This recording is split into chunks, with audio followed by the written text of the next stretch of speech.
Just making sure the memory card is in there. Okay, we're good. Today's backdrop is the Hollywood Forever Cemetery.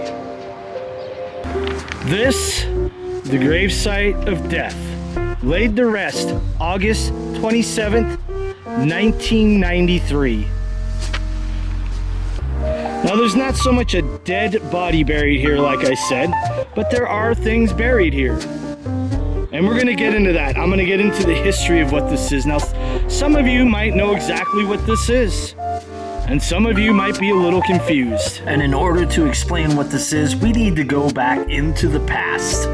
So let's go back in time to 1983, when this all started. See you on the other side. Frederick J. Rubin, better known as Rick Rubin, is an American record producer. As many of you know, Rick Rubin was a co-founder of Def Jam Records. Teaming up with Russel Simmons, Def Jam Records was born. Rubin helped to shape the sounds of hip-hop and popular music.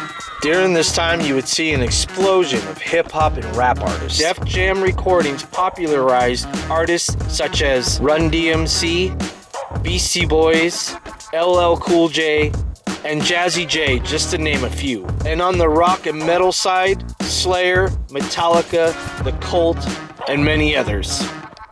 In 1988, Rubin left Def Jam Recordings due to a falling out with the president of the company at the time. He moved from New York to Los Angeles and started Def American Recordings, working with Johnny Cash, Tom Petty, Red Hot Chili Peppers, AC/DC, System of a Down, Eminem, and so many more. But there was something weighing on Rick Rubin's mind. Something heavy consistently lingers. There was a big part of his past that he needed to get rid of. It was the word deaf. The term deaf began to lose its edge among the culture clutter. At this point, deaf was accepted into standardized dictionaries. Rubin wasn't having it. That fact triggered Rubin to symbolically kill deaf. He wanted to deep six the word. Rubin planned a real funeral and burial, inviting major stars to the ceremony. Red Hot Chili Peppers, Johnny Cash, Black Crowes, and many other stars showed up. In total, there was 1,500 people. He hired a New Orleans-style marching jazz band, and he had Reverend Al Sharpton lead the ceremony. It was an open casket with various items to symbolize death and anything synonymous with his past. It included albums, flowers, and some personal items. As far as Rick Rubin was concerned, death was dead.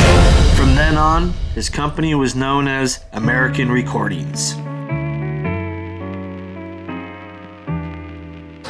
So if you come out here to Hollywood Forever Cemetery, I do highly suggest you go into the shop in the front and buy yourself a map, because there's a lot of stars that are buried here. A lot of history is buried here. So get yourself a map. They also have a book that I'm probably going to purchase in the future. But the thing is about this map, it does not have the gravesite of death. So that's where I'm gonna come in right now, and I'm gonna show you how to find this, because it's a little difficult to find without knowing these markers. Let's get to it. Now the first thing you're gonna wanna do if you wanna find the gravesite death is you're gonna look for Don Adams. You're gonna put in Google search, put in Don Adams gravesite. This will get you in the circumference of the area where the Def Jam or the Def gravesite is.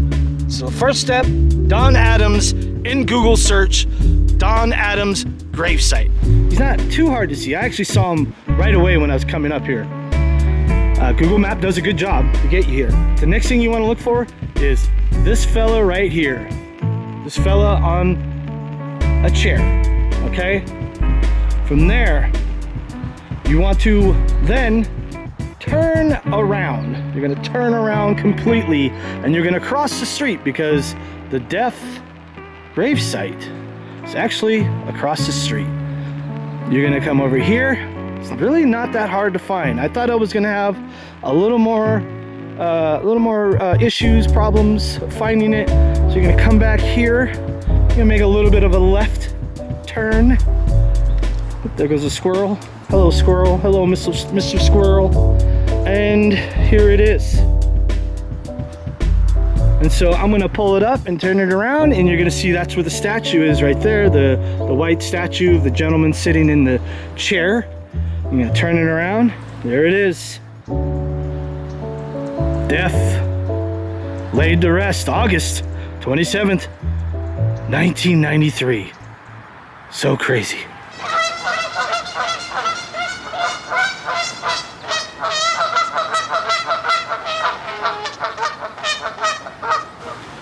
Some peaceful ducks in the water, some turtles on a rock. Can't beat this.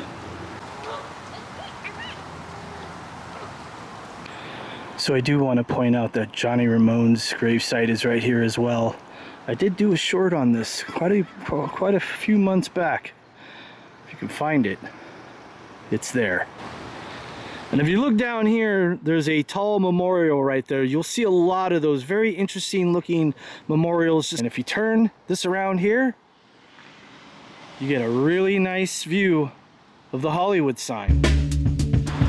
Well, once again, I have to thank Skippy Simon. Now, Skippy Simon, I hope you don't mind me giving you a little bit of a shout out, but you given me 2 video ideas, and I just felt like maybe I'll give you a shout out. If you don't like the shout out, please let me know. I'll never do it again. But thank you very much for this one. Again, pulling through for the Greg's Vlog Show. Thank you so much. And ladies and gentlemen, if you enjoyed another weird, crazy cenotaph video, please let me know by hitting that like button. And also, if you haven't yet, please subscribe. Now, ladies and gentlemen, if you like this crazy, yet another crazy adventure, you're also going to like this one over here. It's also a crazy cenotaph that doesn't have anybody buried there. That one, really weird. Go check it out. I think you're gonna like it if you like this one. I'll see you over there. Adios. A lot of peacocks here too. Gotta let them go by. Gotta let them cross the street.